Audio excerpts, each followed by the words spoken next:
para nga po pala dun sa mga nakapanood ng video ko nung farm tour, kung saan itinuro ko sila dun sa mga lugar kung saan sila pwedeng mag-apply, kung saan sila pwedeng magpasa ng application, yung mga walk-in, yung mga nakaturis po dito. Kasi napakadami po dito sa mga groups. Until now, nababasa ko mga naghahanap ng work. Minsan yung occupation nila is mga IT sa Pilipinas, may nurse, may teacher. And then nakita po nila yung vlog ko nga regarding dun sa kung paano magpasa ng walk-in. And then I encourage them na magpasa nga kasi nga desperate na po kasi yung iba nating kababayan dahil nga matatapos na yung 6 months nila dito bilang tourist, wala pa rin po silang nahanap na trabaho. Kaya nung nakita nila yung mga postings ko ng walk-in, totoo po, marami naman po talagang mga na-hired. And yun nga lang talaga, kailangan mo talaga ay may makakasama. Kailangan mo ay may kaibigan ka, may sasakyan, or may maglalaan sa'yo ng oras para isa-isahin, mag door to door. Hindi kasi yung iba sasabihin nga nila nag-apply sila sa job bank, sa Indeed, sa kung saan na wala daw pong nagre-response.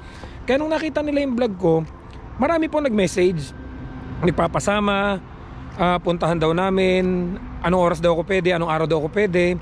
Kasi po to tell you frankly, nung dumating po kami dito sa farm na to is 2 shift. Before kami nakarating dito at before kami nag-start dito, 2 shift na din po yung iba naming mga dinatnan. So sa 2 shift na yon, kung natatandaan nyo, madalas kung talagang napanood nyo na yung mga previous vlogs po natin, na nabanggit ko nga talaga na yung 2 shift namin yon is mag-i-start kami ng 7 o'clock in the morning, mga 4 to 5 hours lang yung milking namin, and then 7 o'clock in the evening, mga 4 hours to 5 hours din yung milking namin. So ang haba ng pahinga namin. For example, bigyan ko kayo ng idea, sa umaga natapos kami ng 11 or 12. So may enough time pa ako para magluto, kumain, magpahinga. Pwede nyo akong puntahan dito, pwede ko kayong samahan. Minsan nakakapasyal pa ako ng Vancouver, Surrey, Langley. Nakakapag-buy and sell pa ako, nakakauwi ako. Saka pala ako matutulog para pumasok pa ng 7 PM. So tingnan nyo po, kung uuwi po ako ng alas 11 ng tanghali, meron pa akong 12, 1, 2, 3, 4, 5, 6. Ang haba, 7 hours. So talagang di po ba kung napanood nyo yung vlog kong yun, tanghali po yun. Nung ginawa ko yung vlog, papasok na rin ako sa work, pero nakalabas pa ako, nakapasyal pa ako. And then after kong nagawa yung video, ito na nga po, ginawa po ni boss na 3 shift kami. First time po naming na-experience itong 3 shift, which is nag-start po kaming mag-milking 6 o'clock in the morning, 2 o'clock in the afternoon, and 10 o'clock ng gabi po. So 3 shift. So after every 8 hours nagmi-milking po kami. Natatapos po namin yung milking sometimes 4 hours, kulang-kulang 5 hours minsan. Depende po kung may trouble. Minsan kasi may nadadapang baka, mga ganon. Kaya ang nangyari, ito na, nag-iba na. Yung mga nagme-message sa akin, sir, pwede mo ba akong samahan? Pupuntahan kita diyan. Sir, pwede ba kitang ma-meet? Sir, pwede mo ba ako samahan? Puntahan natin yung mga yung mga farm para mag-walk-in. Hindi ko na po kasi magawa. Pasensya na po kayo. Kasi hindi din naman po namin ina-expect na after isang taon mahigit na 2 shifts kami dito, gagawin 3 shifts. So imagine po, kung kami po ay 4 hours, every 8 hours nagmi-milking, magtatrabaho po kami ng 4 hanggang 5 oras. So we have siguro mga 4 hours wala na, 3 hours na lang. Pag uwi, kakain, magpapahinga ng konti, 2 hours na lang po yung tulog namin para mag-milking na uli sa kasunod. And then ganun ulit, pagpasok ng alas 2 ng hapon, magmi-milking uli kami, and then 2 hours na lang uli yung tulog namin, magmi-milking naman kami ng alas 10. So to make the story short, padalwa-dalawang oras na lang po yung tulog namin. Minsan nga 1 oras pinipilit pa namin. So may hirap din po talaga, may hirap din. Pero lahat po ng paghihirap talaga ay may mga kapalit naman na kaginhawa niya sa mga susunod na panahon. Kaya ako'y naniniwala po dyan.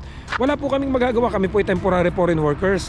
And kaya nga po yung ino-offer ko sa inyong tulong na masamahan ko kayo, sa ngayon po ay hindi ko na magawa. Kasi nga po, instead na masamahan ko kayo, ipapahinga ko na po. Meron din po akong kailangang trabaho na pasukan. Hindi po kagaya dati talaga yung ino-offer ko sa inyo na talagang masasamahan ko kayo. So, ang day off ko naman po, kung ilalaan ko po sa inyo, ayoko po yung mag-grocery. Minsan naman po may online class po ako. Kaya ito pong gagawin kong video ito ngayon ay para po ipakita sa inyo na talagang 3 shift na po kami at ituturo ko po sa inyo. Kasi marami po nagme-message sa akin dito na gustong pumunta. So i-guide ko na lang po sa inyo kung anong exit yung pwede nyong pasukan para mapuntahan yung mga farm. Kasi kaliwat kanan na po yung mga farm na yun eh. Ituturo ko po sa inyo. Pwede na po kayo magpasa doon. Pag exit nyo dito sa may Watcom or dito sa may Costco, ituturo ko po sa inyo ngayon. Kasi doon po sa mga nagme-message sa akin at sa mga nagko-comment na ang mga sinasabi, sir, pwede po bang mahingi yung email? Ayan, ikaklaro po sa inyo. Ikaklaro ko po sa inyo para malinaw. Pupuntahan po natin yung computer. Hindi ko po kasi ipinagdadamot sa inyo. Kasi kung mag-i-email po kayo, ako na po magsasabi sa inyo, baka ako lang din po ang makabasa. Hindi po nag-o-open yung aming mga boss, yung mga amo namin ng email. Useless lang po yung email ninyo. Kung magpapasa po kayo, sir, pwede po bang magpasa dyan sa farm nyo?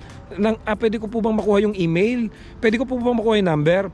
Ito po, ipapakita ko po sa inyo. Pupunta po tayo mamaya dyan sa farm na yan. Papakita ko po sa inyo.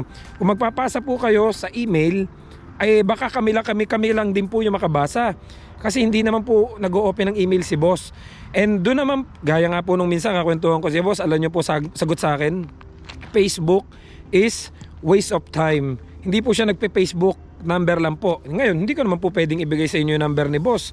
Kasi magtatanong yun, baka naman nakuha yung number ko, may privacy na po yun. Ngayon, kung halimbawa naman po pupunta kayo dito para magpasa, ito po, hindi ko po kayo sa dinidiscourage. Nare-real talk ko lang po kayo kasi sabi ko nga po sa inyo, ayoko po na nagbubulahan tayo.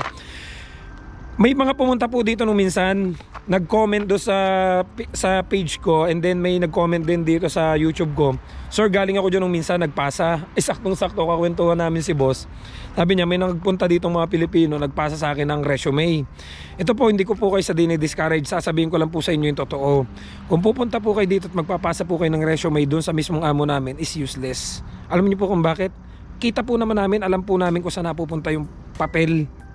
Ayoko pong ma-discourage kayo. Wala din pong kwenta ka pong ipapasa nyo sa kanya. Kasi po, hindi po yan nagtatabi or nagsisave ng, pag nagkulang ako ng tao, tatawagan ko to. Hindi po ganun yung style niya eh. Pag kulang siya ng tao, tatawag siya dun sa consultant na, yun, si Circle nga. O kailangan ko ng tao.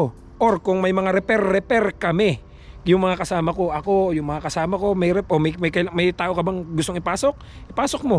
Ganun po siyang kumuha ng tao. Hindi po siya yung alam niyo po kung saan napupunta yung resume na pinapasa nyo, ay hindi ko na po sasabihin. Kasi baka po ma-disappoint lang kayo yung pagpunta nyo dito at pagpasa nyo ng resume. Kaya nga po sinasabi ko sa inyo, kung magwo-walk-in po kayo dito sa amin, is useless. Kilala po namin yung amo namin.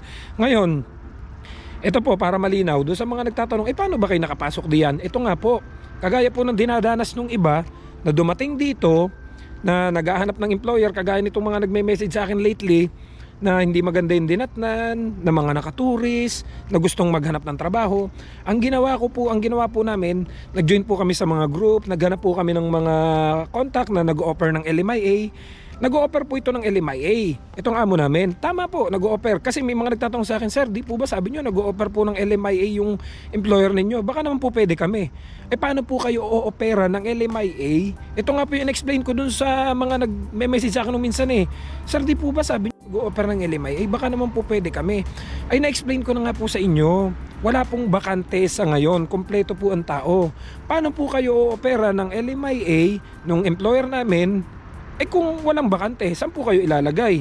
Kumbaga, kung kayo po yung employer, mag-hire po ba kayo kung walang bakante? Anong gagawin nyo doon sa tao? Di po ba wala? So parang nangyayari, mag-aantay kayo ng may mababakante dito. Mag-aantay kayo ng may mababakante dito sa farm para po makapasok kayo. Ngayon, may mga nagsasabi din po sa akin, ito kaklaro ko na rin po sa inyo, sir, i-reserve mo na sa akin yung isang slot. Sir, mag-aantay ako kahit gaano katagal. Hindi po ako naniniwala dyan sa ganyang salita. Alam niyo po kung bakit? Kasi kung ngayon naghahanap po kayo ng trabaho, malamang habang wala pang bakante dito, naghahanap pa rin po kayo sa iba. Kasi ito po may mga dating dumating dito na umiiyak sa akin. Ito, totoo to, na kasi pa nga sa akin yung conversation namin at yung video call namin. Nasa Tim Hortons siya, umiiyak, na-disappoint. Galing din siya Taiwan, Tim Hortons, umiiyak. Talagang sinabi niya yung kalagayan niya, ganang-ganan. Kuya Perds, pwede ba ako diyan? Ngayon, hinamon ko siya. That time may bakante kaming isa. Pinag-uusapan pa nga namin kasi habang ka-video call ko siya, kasama ko yung mga kasama ko. Sabi ko doon sa mga kasama ko, Brad, may bakante ba tayo kasi naiyak tong subscriber ko. Then pinapunta ko siya, sabi ko, pumunta ka na ngayon dito. Ito, nasa Kilona siya dati eh. Kilona. So kung nasa Kilona siya dati, sa babiyahe pa siya papunta dito sa sa Abbotsford. And then sabi ko nga, pumunta ka na dito, bumiyahe ka, susunduin kita dito sa pinakamalapit na ang bus station ng pinakamalapit is Chilliwack. So sabi ko, bumiyahe ka papunta rito and then mag-start ka ng magtrabaho. Sabi ko, mag-impake ka na. Inaantay ko siya. Ang nangyari, natakot. So kung natakot ka, hindi ka tumuloy, and then naghanap na kami ng iba, nakakuha kami, Pilipino din. And then mga ilang weeks, nag-message uli siya sa akin, sabi niya, Kuya Perds, bakante pa ba? Wala na, nakakuha na kami. Kasi napangunahan siya ng takot eh. Tinuro ko na sa kanya kasi may mga bagay nga tayong hindi masabi sa vlog. Kasi alam ko yung iba sasabihin mali yan, pero hindi nyo nga po malalaman hanggat hindi nyo nararanasan. And then ito na, nakakuha kami ng Pinoy. To make the story short, i-shortcut ko na yung Pinoy na nakuha namin. Inantay lang lumabas yung working permit. Paglabas ng working permit ay ang plano pala, yung working permit gagamitin lang para magkaroon ng status at maghanap pa rin ng ibang trabaho. So kasi po nabanggit ko na po ito doon sa iba kong vlog na pag may status ka dito, pwede ka din naman maghanap ng ibang trabaho. As long as may status ka dito, pwede kang mag-stay. So ginamit lang niya na lumabas yung working permit dito, and then naghanap na siya ng panibagong trabaho. So that means hindi niya gusto itong trabahong to. Ginamit lang niya to para ma-issuean siya ng panibagong working permit at maghanap ng trabaho na gusto niya. So sa ganung paraan, hindi siya mapapalabas ng Canada. So naulit, ayun ang nangyari. Parang hindi namin alam. Nabanggit ko na po to sa mga iba kong vlogs na nangyari, yung amo namin parang nabwisit. Ang nangyari, kinuha na yung Mexican. So nung kumuha ng Mexican, dalawa kagad. Parang ang nangyari, pati kami nadamay. Parang iniisip niya, baka kami aalis din. Kasi that time, ilang buwan pa lang kami. Dalawa kagad ang kinuha. Tapos sa dalawang Mexican, may isa ding umalis. Nung umalis yung Mexican, hindi na nga siya kumuha eh.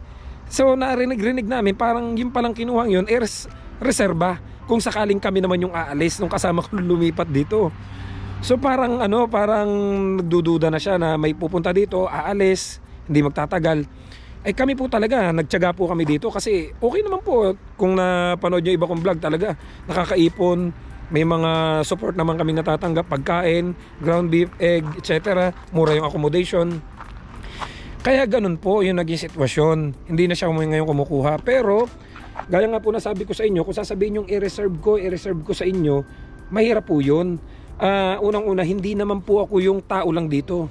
May mga kasamahan din po tayong ibang Pilipino na may mga kaibigan din niya, nagtatanong sa kanila, may bakante ba dyan? Kasi kung may bakante naman po dito at nagkataong tinanong kami ni boss na kailangan ng tao at may papasok kayo, tinatanong ko muna yung mga kasama ko, may papasok ba kayo? Kung magkataong wala naman silang ipapasok, magpo-post po kagad ako dito sa channel natin at tatanungin ko din po yung iba na mga yung updated lagi, nag-update Kuya Perds. Kasi ang dami po nagme-message sa akin eh. May bakante ba dyan? May bakante ba dyan? Ay di, kung sino po yung mauna, yun alam po. Kasi ilang beses na po nangyari na i-reserve mo na sa akin yan, kagaya nung isa kong kaibigan. Sabi niya, i-reserve mo na sa akin yan, i-delete mo na yung post mo. Nung dating nag-post ako ng hiring, i-delete mo na yung post mo, ako na lang, antayin mo ako 2 weeks, ha? Sabi ko, hindi ka antayin ng boss. Kailangan pumunta ka na dito right away, kausapin mo yung boss. Hindi, 2 weeks pa ako hindi pa pwede. Hindi yung employer ang mag-a-adjust sa'yo. So, ganun nga po. Pero ito, aaminin ko po sa inyo ngayon, may naaamoy ako, pero hindi pa ako ganun kasigurado na baka parang, kasi hindi ko sure, baka siguro next year, feeling ko lang po, nararamdaman ko na may ibang lahi, hindi Pinoy, na baka umalis dito sa farm na to. At sa pagkakataong yon, tingin ko next year, kasi nakakaintindi naman tayo kahit papano nung mga usap-usapan nila, feeling ko next year baka may aalis ditong ibang lahi. Yun na nga po, yung ibang lahi. Kung sakali pong magkakaroon ng bakante, ipopost ko po kagad dito. Ayoko pong mangako kung sino kasi sabi ko nga po sa inyo, yung mga papareserve, hindi naman kagad pupunta. Then ano, mag-a-adjust yung employer, hindi po ganon. So ngayon guys, isasamahan ko muna kayo dito sa hindi muna yung sasakyan natin ang gagamitin natin. Ito na lang scooter kasi para ma-guide ko kayo papunta doon sa highway kung saan kayo papasok para makita ninyo yung pinakang lugar kung saan kayo papasok. Kung may mga kaibigan kayo dito, kasi may mga nagme-message sa akin, sir, nandito kami sa Vancouver, sir, nandito kami sa Burnaby, sa Coquitlam, sa Surrey, paano po ba pumunta diyan? Gusto po naming mag-walk-in. May mga kaibigan naman daw silang may sasakyan na willing silang samahan. Kasi sorry po, I'm sorry po talaga, pasensya. Hindi ko na po kayo sa ngayon masasamahan kasi nga po 3 shift na po kami. May obligasyon din naman po akong trabaho na kailangan kong pasukan. So ang may tutulong ko na lang po sa inyo sa ngayon, ma-guide kayo kung saan kayo pupunta, papasok na exit para mapuntahan ninyo yung mga farm na binabanggit ko nga po sa inyo.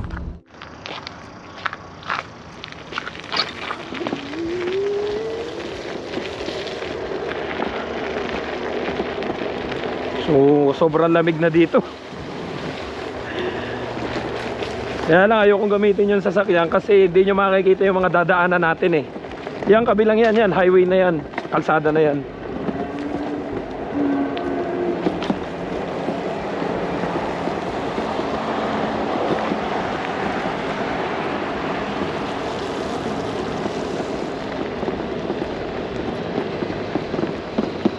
Kung napansin nyo, sarado na yung pintuan. Sarado na yung pinakang roll up namin. Kasi nga, sobrang lamig na. Dati, lagi nakabukas to, di ba? Ayan, nakasarado na yung roll up kasi pasok na pasok yung lamig.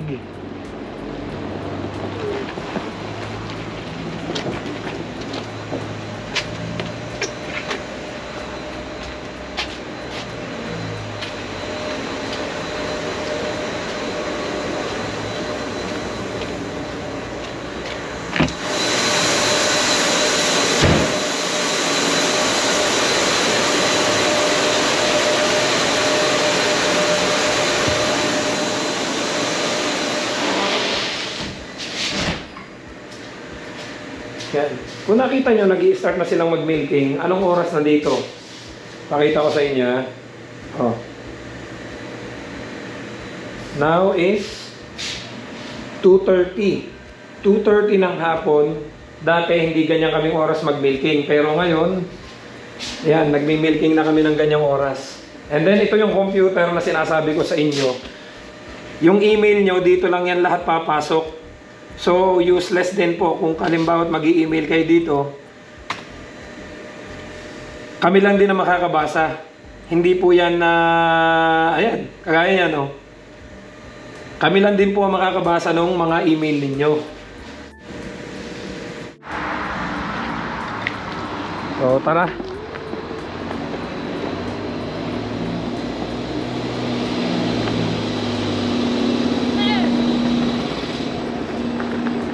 Who's that?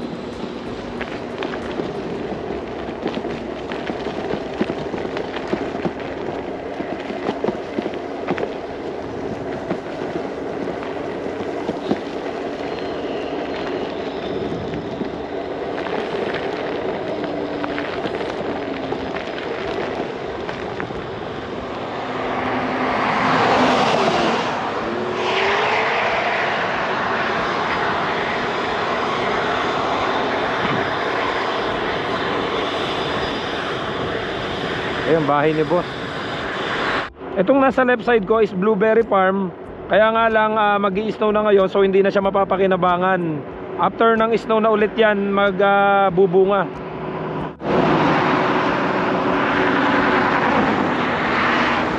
And then dito naman sa right side ko, ito yung bahay ng isa naming PR na kasama. Yan, itong sa right, bahay nila, kasama yung pamilya niya. Doon sa left, yun yung bahay ng anak ni boss. Kung napansin nyo yung kaliwang yan, is poultry farm yan. Yung katapat ng bahay nila. And then dito naman sa right, bagong gawang poultry farm yan. Yun nga lang, hindi pa siya operational. Hindi ko pa alam kung kailan mag-ooperate yan, kasi kita mo naman dito sa kalsada ginagawa pa. Ayun, may mga ano pa doon, oh. May mga inaayos pa. Siguro kapag nag-open yan, yan din yung mga isa sa papasukin ng mga chicken catcher dito na nagtatrabaho. Maraming Pinoy kasi dito na chicken catcher. Ayan, nasarado pa yung daan nila.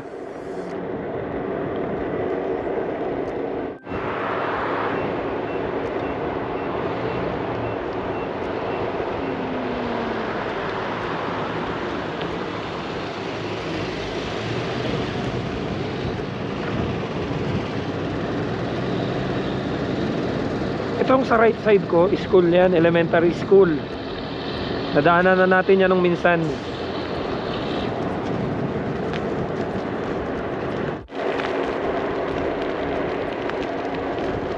Yung sa right side kong yon, yung kulay red, dairy farm po yan.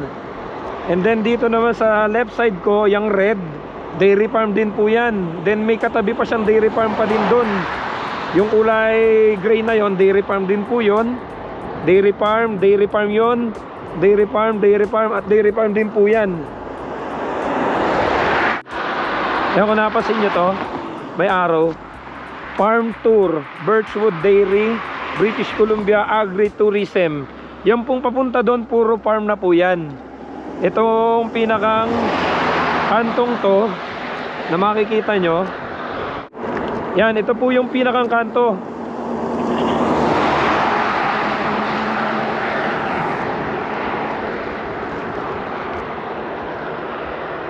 Ito po yung landmark niya, kung nakita nyo, yan. Ito po yung pinakang kanto, papasok dun. Pag dinaretso nyo po yan, talagang kakaliwa ka na. Hindi ka na pwedeng dumiretso, kakaliwa ka na doon sa pinakang dulo niyan. And then dun nyo na matutumbok yung na pinakita ko nga dun sa vlog na Wells Road or Paden Road ba yon. Then pag dinaretso nyo na po yun, dun na po yung puro farm. Wells Line Road, corner Paden Road ba yan o Paden Road. Yun, farm din po yun, farm din po yun. Pag dinaretso nyo po itong kahabaan na ito, papunta na po ito ng Chilliwack. So ang mangyayari niyan, kaliwat kanan dairy farm, kaliwat kanan poultry farm, kaliwat kanan vegetable farm. May nadaanan pa ako dyan, blueberry farm. Ngayon yun yung hindi nila makita, yung part na doon, yung Wells Road at Paden Road na doon. Kasi nga hindi daw nila alam kung paano ito papasukan. Kasi nga doon, pag dinaretso nyo na po yun, puro farm na po yun.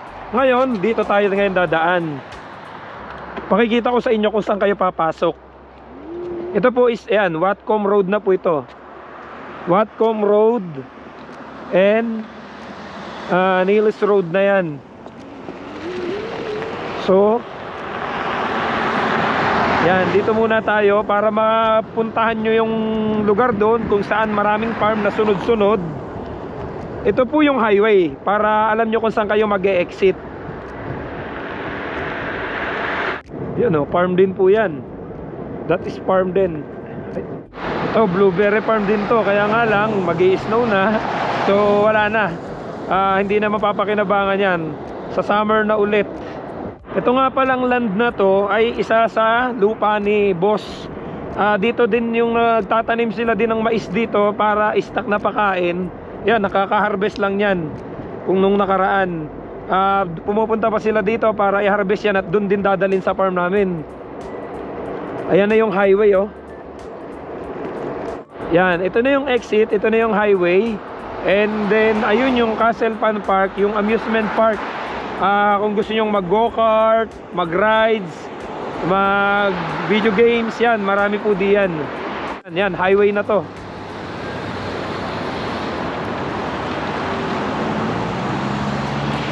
Galing dito sa kaliwa ko, yung exit ng Vancouver, papunta na po dito. And then dito naman sa kanan, yung galing ng Chilliwack, Kelowna. And then ang exit niyan doon sa kabila. So, bali dito sa lugar na kinatatayuan ko ngayon, makikita ninyo, nakalagay dito, Vancouver, doon ang exit sa kabilang side, papunta ron. And then dito naman, Hope, papunta na dito, Chilliwack, Kelowna, papunta na diyan. Ngayon, ang pinakang landmark na pupuntahan ninyo, para hindi kayo maligaw, is yung Castle Fun Park, kung saan doon siya sa kabilang side na ipapakita ko sa inyo sa aerial shot natin. And then kung kayo manggagaling sa Vancouver, dapat dito kayo magmumula, papunta dito, papunta dun. ang exit ninyo, and then ayun na yung pinakang farm. Pag binaybay nyo na po yung area yan, puro farm na. Ito po is exit 95. Pinakang malapit po pagka exit ninyo para mapuntahan nyo na kagad yung farm is itong exit 95. Ngayon, pag nandito na po kayo sa exit 95 at galing kayong Vancouver, doon kayo manggagaling, and then kakanan po kayo dito. Yung ikalawang kanto, kakaliwa na, yun na po yung mga farm. And then kung doon naman po kayo manggagaling sa papuntang Chilliwack, mangyayari sa galing Kelowna, Chilliwack, kung Alberta, doon po kayo magmumula, and then pag exit nyo dan, magle-left po kayo. Pag left nyo, yan, dire-diretsuhin nyo na po ito. So hanggang dito na lang muna guys. So napakadali lang talagang matrace nitong lugar na to. Basta yun nga, sabi ko nga sa inyo, huwag nyo kakalimutan yung Castle Pan Park. And then pag naduto na kayo, yun, panoorin nyo na lang uli yung video para makita nyo kung saan kayong lugar pupunta. So hanggang dito na lang muna guys. Shout out nga pala dun sa apolloscooter.ca. Nag-sponsor sa akin itong scooter na to. Malaking tulong siya. Nagagamit ko siya daily use, pagpasok sa work at pag-uwi. Nakakasave ako sa gas kasi instead na yung sasakyan na yung gamitin ko, ito na lang yung ginagamit ko. You can check their website at apolloscooter.ca para dun sa mga bagong dumarating po dito na malapit lang naman yung trabaho. So instead na maglakad kayo or bumili kagad kayo ng sasakyan, you can use this para pang panimula. Marami po dyan. Check nyo na lang sa apolloscooter.ca. Shoutout nga pala sa inyo. Maraming salamat sa suporta at maraming salamat sa pag-sponsor nitong scooter nito na hanggang ngayon ay talagang subok na subok ko na. Ang dami ko na napupuntahan. So hanggang dito na lang muna guys. Maraming salamat sa panonood. Hanggang sa muli, huwag nyo kalimutang mag-subscribe, i-like at i-share yung video natin para makatulong doon sa mga kababayan natin na naghahangad makarating dito sa Canada, at nang makatulong din tayo doon sa mga kababayan natin na wala pang status, na kahit paano makahanap sila ng trabaho.